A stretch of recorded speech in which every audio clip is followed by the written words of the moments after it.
Good afternoon, students. Today here again I'm sending another YouTube video, which is Kelvin's double bridge. So actually Kelvin's double bridge, uh, it will come from Wheatstone's bridge. Already we discussed about what is Wheatstone's bridge, but Wheatstone's bridge suffers from one small disadvantage. So Wheatstone's bridge can measure resistance, but it cannot measure the lead resistances. Lead means the connecting terminal of these resistances.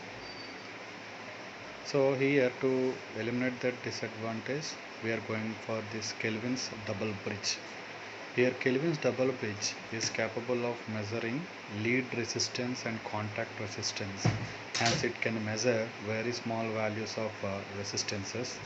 This Kelvin's double bridge was first developed by Lord Kelvin after his name. So basically this is the circuit diagram of a Kelvin's double bridge. Here actually for every bridge we will have 4 arms, but here PQXS in addition we have other 2 arms, small p and small q.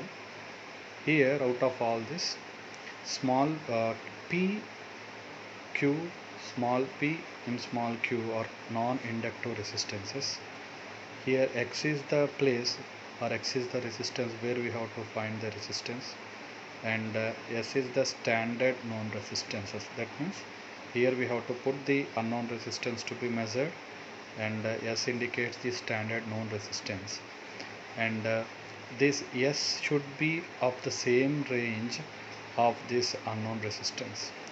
Here this X and S are connected through a low resistance path which is having a resistance of small r. So this path is represented by a black color wire,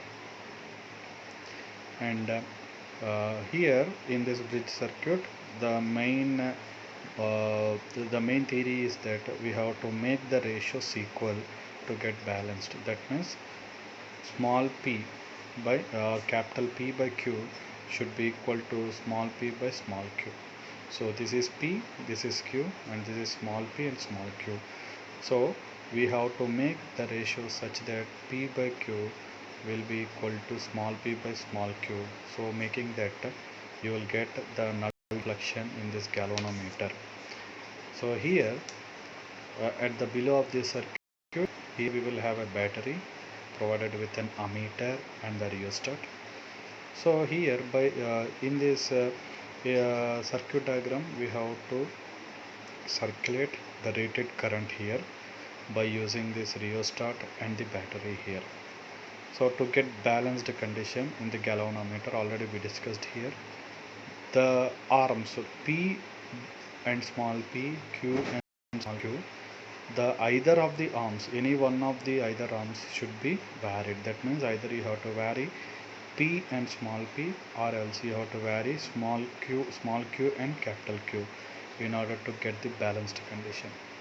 Here we will have 2 meshes, which is called mesh 1 and mesh 2, already represented. So in the mesh 1 compromises A, H, F, K, B, A, and mesh 2 compromises F, E, D, C, K and F. So now we have to apply mesh equations in this 2 closed loops. So this is mesh 1 and this is mesh 2. In mesh 1 already I represented the current directions and I marked the loop current direction also. If both the directions are same, that means the this direction and the assumed direction are same, then you will get plus. If both directions are reversed, you will get minus. So in mesh 1, let us write the voltage drop here. You will get, if P, capital P is the resistance, I1 is the current, so the total voltage drop at here will become P into I1. Again if you come this one, here the loop current and the assumed current are in opposite direction, that you will get minus. So the voltage drop at this resistance will be small p into I2.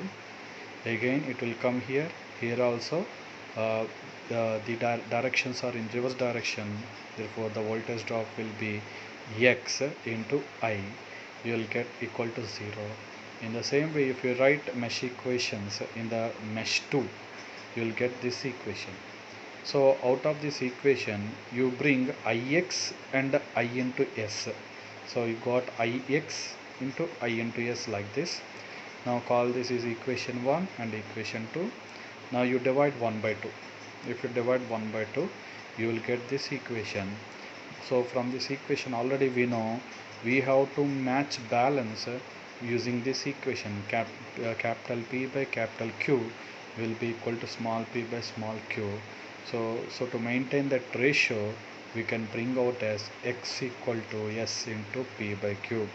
Here x is the unknown resistance to be measured, s is the standard resistance, capital P and capital Q are known non-inductive resistances. So by observing this derivation, we can conclude that in a Kelvin's double bridge experiment, the unknown resistance is measured in terms of the known resistance values. Thank you.